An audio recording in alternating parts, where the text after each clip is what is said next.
Hello friends, आपल्या सर्वांची आवडती मालिका तुझ्या सोबतीने या मालिकेच्या आजच्या शनिवार 11 जुलैच्या एपिसोडमध्ये एकानंतर एक धमाकेदार ट्विस्ट आले आहेत.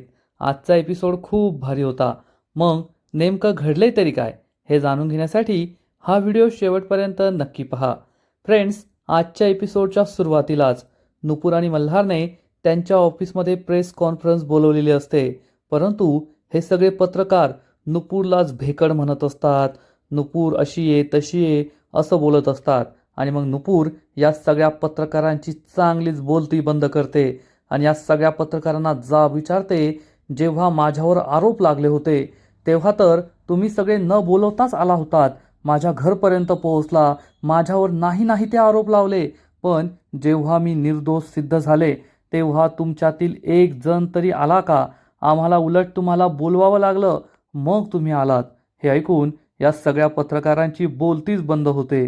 नुपूर म्हणते, तुम्ही नेहमी विचारतात ना की सेलिब्रिटीजला किंवा सामान्य माणसाला मीडियाची भीती का वाटते, तर त्याचं मुख्य कारण हेच आहे की तुम्हा मीडियावाल्यांना फक्त चटपटीत बातम्या लागतात. ज्या बातम्या तुमच्या चॅनलचा, तुमच्या सोशल मीडिया हँडलचा, तुमच्या न्यूजपेपरचा TRP खप वाढू शकेल, तुम्हाला खऱ्या बातम्या नकोय. जेव्हा तुम्हाला कळलं की मल्हार खानविलकर सारख्या मोठ्या बिझनेसमॅनच्या बायकोने व्हेज जेवणात नॉन व्हेज जेवणाची भेसळ केली आहे, तेव्हा तुम्हाला ही बातमी खूप मोठी वाटली. तुम्ही लगेच तेथे आला, सगळीकडे आमची बदनामी केली. पण आज जेव्हा ही गोष्ट खोटी होती हे कळलं, तेव्हा तुम्हाला ती बातमी दाखवण्यात काडीचाही इंटरेस्ट नाही आहे. म्हणून तुम्ही कोणीच ही बातमी दाखवण्यासाठी आला नाही. हे सगळे पत्रकार मान खाली घालतात. नुपूर त्यांना समजावून सांगते, मीडियाला लोकशाहीचा चौथा स्तंभ म्हणतात. ते असंच नाही, कारण तुम्ही लोकांचं मत बनवता. तुम्ही तुमच्या TVवर, तुमच्या सोशल मीडियावर, तुमच्या न्यूज चॅनलवर, तुमच्या न्यूजपेपरमध्ये ज्या काही बातम्या देतात त्या लोकांना खऱ्या वाटतात आणि त्यावरूनच लोक आपलं मत बनवतात. तुम्हाला एक साधा प्रश्न पडला नाही का की मी माझा नवीन बिझनेस सुरू करते आणि ही माझी पहिली मोठी ऑर्डर आहे, मग माझ्या पहिल्याच मोठ्या ऑर्डरमध्ये मी स्वतःच नॉनव्हेज का मिक्स करेल? आणि हो, मी असं म्हणत नाही आहे बरं का की नॉनव्हेज खाणं वाईट आहे, नाहीतर माझ्या या वाक्याचा विपर्यास कराल आणि अख्ख्या जगाला जाऊन सांगाल की नॉनव्हेज खाणं वाईट आहे, असं नुपूर सावंत बोलतीये किंवा मल्हार खानविलकरची बायको बोलतीये. हे सगळं ऐकून मल्हार, दीप, कोमल सगळे खूप खुश होतात की नुपूरने ह्या पत्रकारांची चांगली जिरवली आहे. नुपूर सगळ्यांना ठणकावून सांगते, माझं तुम्हाला सगळ्यांना फक्त एकच म्हणणं आहे की तुम्ही कोणतीही बातमी द्या, पण आधी त्या बातमीची पडताळणी करा की ही बातमी योग्य आहे का, काही लॉजिक आहे का या बातमीमागे, की फक्त एखाद्याची बदनामी करण्यासाठी, एखाद्याला त्रास देण्यासाठी ही बातमी दिली गेली आहे. आणि या सगळ्याचा विचार करूनच तुम्ही ठरवायला हवं ही बातमी देणं योग्य आहे की योग्य नाही आहे. आणि नुपूरने या सगळ्या पत्रकारांच्या डोळ्यांमध्ये झणझणीत अंजन घातलेलं असतं. यातील एक पत्रकार म्हणते, खरंच नुपूर मॅडम, आज तुम्ही आमच्या सगळ्यांचे डोळे उघडलेत. आम्ही खरंच खूप चुकीची पत्रकारिता करत होतो, पण पत्रकारिता न शिकतासुद्धा पत्रकारिता म्हणजे काय हे आज तुम्ही आम्हाला शिकवलं आहे. आम्हाला आमची चूक समजली आहे आणि मी सगळ्यांच्या वतीने तुमची माफी मागते. आमचं खरंच चुकलं. आम्ही बातमी देताना ती आधी पडताळून घ्यायला हवी होती आणि तुम्ही निर्दोष सिद्ध झाल्यानंतरसुद्धा तुम्हाला तेवढंच फुटेज द्यायला हवं होतं. आमचं खरंच चुकलं. दुसरा एक पत्रकार म्हणतो, हो नुपूर मॅडम, मी माझे शब्द मागे घेतो. उलट तुम्ही भेकड नाही तर खूप हिंमतवान आहात. आजकाल तुमच्यासारख्या हिमती मुली खरंच कोठे भेटत नाही. हे ऐकून नुपूर खूप खुश होते. मल्हार, कोमल, दीप सगळ्यांना आनंद झालेला असतो आणि मग सगळे पत्रकार नुपूरसाठी जोरजोरात टाळ्या वाजवतात. आणि नुपूरचं हे कौतुक पाहून तायडीचा चांगला जळफाट होतो. तायडीचा चेहरा पाहण्यासारखा झालेला असतो. थोड्या वेळानंतर रात्र होते आणि डायनिंग टेबलवर गायत्री, रेवती, मल्हार आणि जिया बसलेले असतात. आणि गायत्री खूप खुश असते आणि म्हणते, आज नुपूरने सगळं माझ्या आवडीचं बनवलं आहे. मस्त शेवभाजी बनवली आहे, पनीरची भाजी बनवली आहे, दाल तडका बनवला आहे. वा वा वा, मला तर मी कधी खाते ना असं होतंय. किती छान छान बनवलं आहे सगळं तिने. आणि मल्हार म्हणतो, पण मी मात्र एका स्पेशल गोष्टीची वाट पाहतोय जी नुपूर बनवतीये. जिया म्हणते, हो ना, मला तर आत्ताच सुगंध यायला लागलाय. आणि तेवढ्यात नुपूर सगळ्यांसाठी मस्त बासुंदी बनवून आणते. बासुंदी पाहून सगळ्यांच्याच तोंडाला पाणी सुटतं. सगळे खुश असतात. फक्त नेहमीच्या सवयीप्रमाणे रेवती मावशीचा चेहरा पडलेला असतो. मल्हार म्हणतो, आज या बासुंदीवर माझा हक्क आहे. मी सगळीच्या सगळी बासुंदी खाणार आहे, कारण माझ्या बायकोने बनवली आहे. तर जिया म्हणते, तुझ्या बायको आधी ती माझी वहिनी आहे आणि मी जास्त बासुंदी खाणार आहे. आणि मग जिया आणि मल्हार हे दोघे बासुंदी कधी न खाल्ल्याप्रमाणे आधी मला, मला जास्त, आधी मला असं करू लागतात. नुपूरला कळतच नाही काय करायचं. रेवती मावशी चिडून म्हणते, जिया, हा सगळा काय पोरकटपणा सुरू आहे? काय तू बासुंदी आयुष्यात कधी खाल्लीच नाहीये का? हे ऐकून गायत्री तोंड वाकडं करते. जियालाही वाईट वाटतं. मल्हार म्हणतो, हो जिया, तू कधी खाल्ली नाहीये का? आज सगळी बासुंदी मीच खाणार. तर जिया म्हणते, पण सगळी बासुंदी तोच खायचं म्हणतोय. तर गायत्री म्हणते, तुम्ही खायचं खायचं म्हणा, माझी तर पहिली वाटी संपत सुद्धा आली आहे. आणि नुपूर या दोघांना मस्त बासुंदी वाढते. मल्हार हा खूप खुश असतो. नुपूर म्हणते, खा, तुम्हाला जेवढं खायचंय तेवढं खा. येथे जेवढी बासुंदी आहे ना, त्यापेक्षा जास्त बासुंदी आतमध्ये, त्यामुळे मनसोक्त खा, सगळ्यांना पुरेल. सगळेजण नुपूरच्या बासुंदीचं खूप कौतुक करत असतात. तेवढ्यात गायत्री असं काही बोलते ज्यामुळे रेवती मावशीला जबर धक्का बसतो. गायत्री म्हणते, नुपूर, तू मल्हारच्या हृदयाची राणी तर आहे, पण तू आता आपल्या घरच्या किचनची सुद्धा राणी बनणार आहे. हे ऐकून रेवती मावशीचा चेहराच पडतो आणि नुपूरला समजतं की रेवती मावशीला हे आवडलेलं नाहीये. मल्हार म्हणतो, एकदम खरंय, खरंच नुपूर आपल्या घरच्या किचनची राणी आहे आणि तिच्या हातचे सगळे पदार्थ खूप छान असतात. गायत्री म्हणते, नुपूर, आज तू मस्त बासुंदी बनवली आहे ना, तर उद्या श्रीखंड बनव बरं का, मला श्रीखंडसुद्धा खूप आवडतं. तर नुपूर म्हणते, काकू, मी नक्की श्रीखंड बनवेल, पण तुमची एक गोष्ट मला पटली नाही. तुम्ही आता जे काही म्हटलात ना, की तू या किचनची राणी आहे, तर किचन हे काय राज्य करण्याची गोष्ट नाही आहे, तर किचन भुकेल्यांची पोट भरण्याची जागा आहे आणि ती खूप पवित्र असते. त्यामुळे आपण सगळ्यांनीच किचनचा आदर करायला पाहिजे. ही गोष्ट सगळ्यांना पटते. तर मल्हार म्हणतो, पण नुपूर, तू जर किचनवर राज्य केलं तर आमच्या कोणाची काही हरकत असणार नाहीये. आणि तेवढ्यात रेवती मावशी चिडून म्हणते, हो, तुझी हरकत कशी असेल? तुला तर कोणत्याच गोष्टीत तिच्याबद्दल हरकत राहत नाही आणि बाकीच्यांना जरी हरकत असेल तरी तुला काही फरक पडत नाही. मल्हार काही बोलणार इतक्यात नुपूर म्हणते, सर, तुम्ही म्हणत होता ना सगळ्यात जास्त बासुंदी तुम्ही खाणार, बाकीच्यांची एक एक वाटी संपत आली आणि तुम्ही अजून सुरुवात पण नाही केली आहे. खा बरं. नुपूरने या दोघांमधील वाद टाळलेला असतो आणि मग मल्हार हा सुद्धा बासुंदी खायला सुरुवात करतो आणि पहिला घास खाताच म्हणतो, नुपूर, हे काय बासुंदी आहे का? नुपूर खूप घाबरते. मल्हारला बासुंदी आवडली नाहीये असं सगळ्यांना वाटतं. रेवती मावशीला थोडा आनंद होतो. पण तेवढ्यात मल्हार म्हणतो, तू मला बासुंदी नाही दिलीये, तू या वाटीत मला स्वर्ग दिलंय, स्वर्ग. हे ऐकून नुपूरला खूप आनंद होतो. गायत्री आणि जियासुद्धा म्हणतात, हो हो. रेवती मावशीचा चेहराच पडतो. मल्हार म्हणतो, नुपूर, काय बासुंदी बनवली आहे तू, खरंच स्वर्ग सुख मिळतंय. आज सगळी बासुंदी मीच खाणार आहे. आणि मल्हार डायरेक्ट वाटी तोंडाला लावतो आणि बासुंदी पिऊन टाकतो. जिया चमच्यानेच खात असते. मल्हार म्हणतो, आधी माझी संपली, आधी मला. जिया म्हणते, नाही वहिनी, आधी मला दे, मला दे. आणि त्यांची भांडणं सुरू असतात. गायत्रीसुद्धा बासुंदी मागत असते आणि हे सगळं पाहून रेवती मावशीचा खूप जळफळाट होतो. नुपूर मात्र खुश असते की तिची बासुंदी सगळ्यांनाच आवडली. गायत्रीला तर बासुंदी एवढी आवडलेली असते की थोड्या वेळानंतर सुद्धा ती आपल्या रूममध्ये बसून ही बासुंदी खात असते, मिटक्या मारत मारत. तेवढ्यात तायडी तेथे येते. गायत्रीचं काही लक्ष नसतं. तायडी विचारते, कशी आहे ग बासुंदी? तर गायत्री सांगते, खूप गोड, खूप छान आहे. तर तायडी म्हणते, खा ह, अजून खा. गायत्री बाजूला वळून पाहते तर तायडीला पाहून जोरात किंचाळते. तायडी तिच्या शेजारी येऊन बसते आणि विचारते, आवडली का मग बासुंदी आणि जेवण कसं होतं? तर गायत्री सांगते, नाही नाही, एवढं छान नव्हतं आणि मी जास्त नाही खाल्ली बरं का.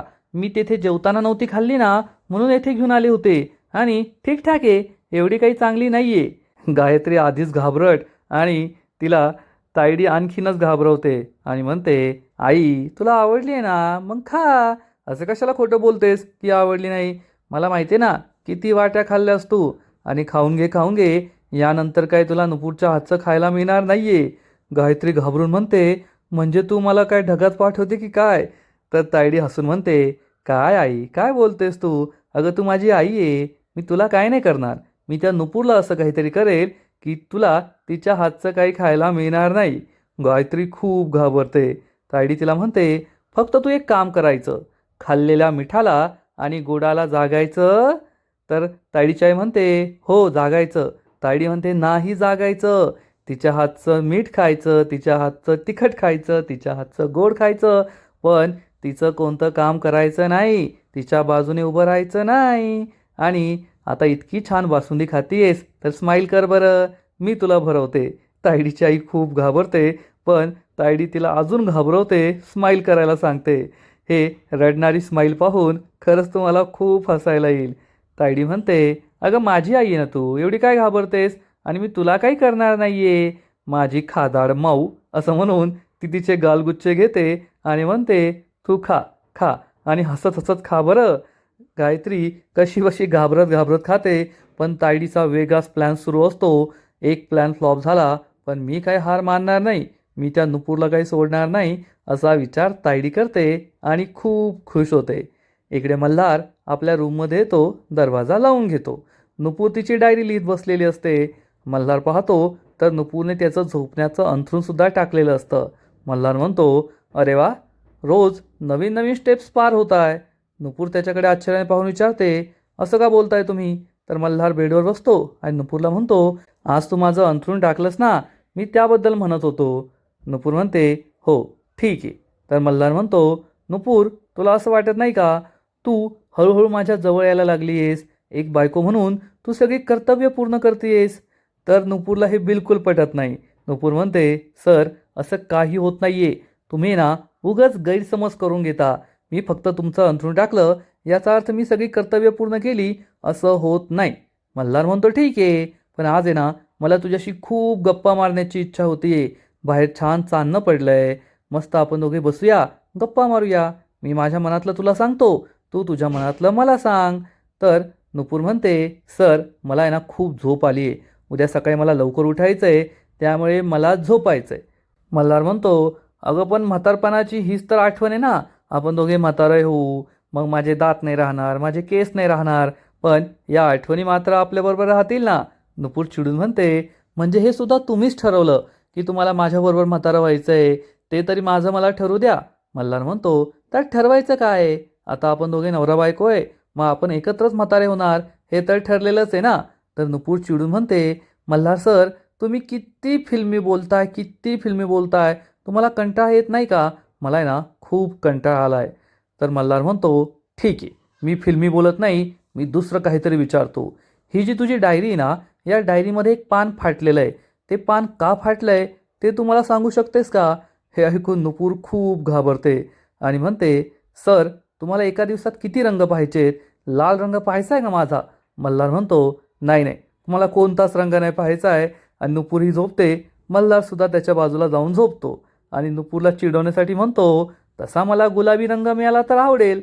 नुपूर त्याला डोळे दाखवते. मल्हार सॉरी म्हणून झोपी जातो. नुपूरसुद्धा त्याच्याकडे पाहून हसते आणि झोपी जाते. खरंच या दोघांचा हा जो क्यूट भांडण रोमांस आहे ना, ते पाहायला खूप मजा येते. दुसरा दिवस उजाडतो आणि नुपूर ही किचनमध्ये आपला स्वयंपाक बनवत असते. आणि नुपूर विचार करते, काल मल्हार सरांनी मला त्या डायरीतील फाटलेल्या पानाबद्दल विचारलं. मल्हार सरांना मी काही कळू दिलं नाही, पण मी संजनाला कसं शोधू.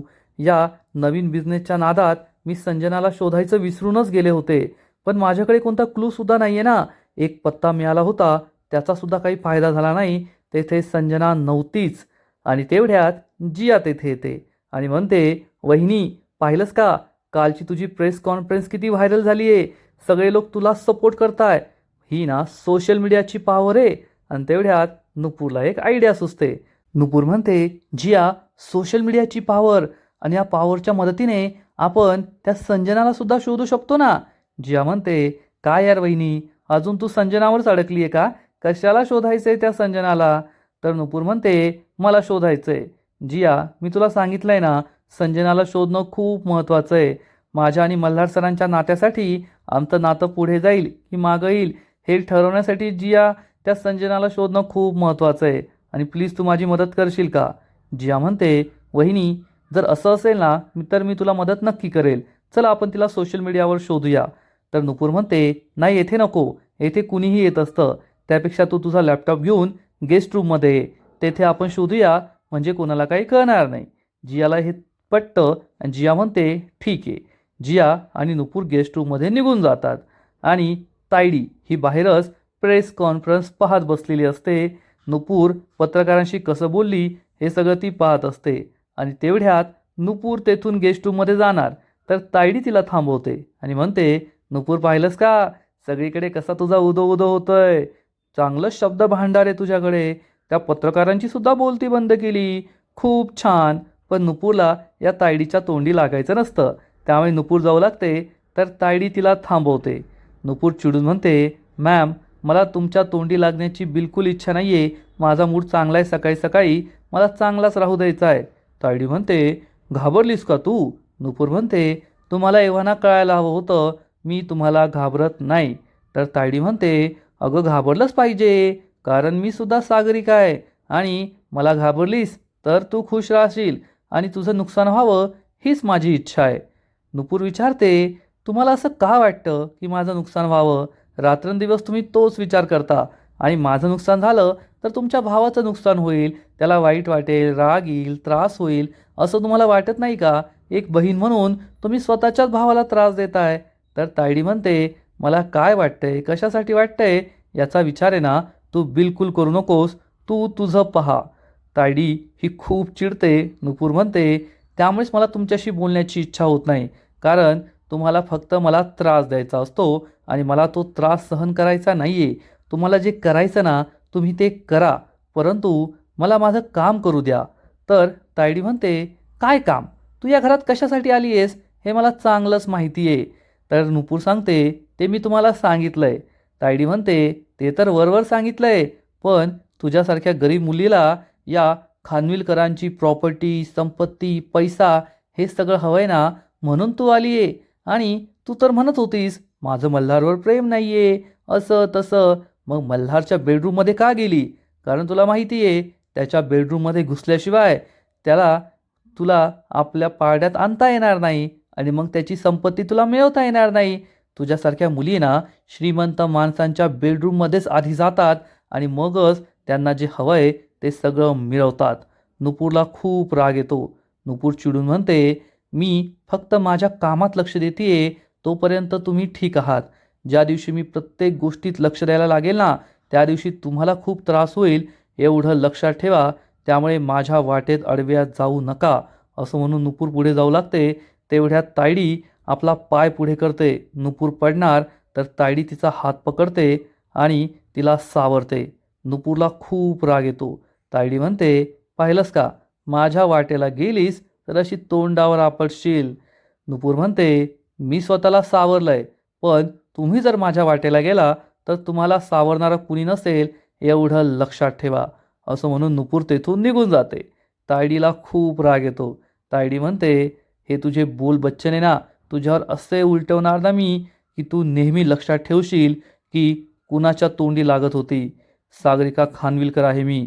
तुला तर असा धडा शिकवणार ना की तू आयुष्यभर लक्षात ठेवशील.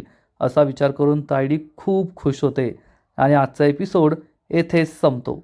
फ्रेंड्स, तुझ्या सोबतीने या मालिकेचा आजचा एपिसोड खरंच खूप भारी होता, खूप इंटरेस्टिंग होता. पण पुढील एपिसोड आणखीन भारी असणार आहे. तर पुढील एपिसोडमध्ये आपण पाहू की तायडीचा बाप चक्कर येऊन खाली पडेल आणि तायडीची आई म्हणेल, यांनी आज सकाळपासून काही खाल्लं नाही आहे ना, म्हणून त्यांना चक्कर आली. त्यांनी त्यांची औषधंसुद्धा नाही घेतली. मग तायडीचा बाप म्हणेल, आता मी तरी काय करणार? नुपूरने तिच्या डब्यासाठी किचन अडून ठेवलं होतं, त्यामुळे माझा नाश्ता सकाळी सकाळी तयार झालाच नाही. हे ऐकून रेवती मावशी खूप चिडेल आणि म्हणेल, नुपूर, तुझ्या ह्या बिझनेससाठी ना तू घरात एखाद्याचा जीव घेशील. हे ऐकून नुपूरला खूप वाईट वाटणार आणि नुपूर म्हणेल, सॉरी, आज नंतर मी परत अशी चूक करणार नाही. मी खरंच माझ्या जेवणासाठी, माझ्या टिफिन सर्व्हिससाठी आजपासून किचन अडवून ठेवणार नाही. हे ऐकून रेवती मावशी खुश होईल, पण मल्हारला वाईट वाटणार. आणि मग ऑफिसमध्ये एक फंक्शन असेल, सगळेजण तेथे असतील, नुपूर तेथे असेल, मल्हार, दीप, ऑफिसमधील सगळे लोक खुश असतील आणि त्याचेच तायडीची स्पाय, तायडीची जासूस चक्क संजनाबद्दल एक मोठी माहिती घेऊन, एक मोठी बातमी घेऊन वेश बदलून तेथे येईल. तायडी म्हणेल, अगं तुला येथे यायला कुणी सांगितलं होतं? आज सगळे आहेत ऑफिसमध्ये, फंक्शन आहे, तुला कुणी ओळखलं तर काय करायचं? आणि त्याच वेळेस नुपूर, मल्हार, दीप सगळे तेथे येतील आणि या सगळ्यांना पाहून तायडीला जबर धक्का बसेल. तायडी खूप घाबरणार. मग या स्पायला मल्हारने तर कधी पाहिलेलं नाहीये, पण नुपूरने पाहिलंय आणि जर नुपूरने तिला ओळखलं तर मग तायडीचं काही खरं नाही, एवढं मात्र नक्की. पण या जासूसला संजनाबद्दल काय कळलंय हे पाहणं सुद्धा खूप इंटरेस्टिंग असणार आहे. मग संजना कोठे हे तायडीला समजणार का? नुपूर तिच्यापर्यंत आधी पोहोचणार की तायडी? हे सगळं पाहायला मजा येईल. तर फ्रेंड्स, तुम्हाला सुद्धा तुझ्या सोबतीने ही मालिका आवडते का? नक्कीच कमेंट करून सांगा. आणि या मालिकेचे असेच नवीन नवीन एपिसोड, नवीन नवीन अपडेट सर्वात आधी पाहण्यासाठी व्हिडिओला लाईक करा, शेअर करा, चॅनलला सबस्क्राईब करून बेल आयकॉनवर क्लिक करा. म्हणजे या मालिकेचे नवीन नवीन एपिसोड तुम्हाला सर्वात आधी पाहायला मिळतील. खूप खूप खूप धन्यवाद.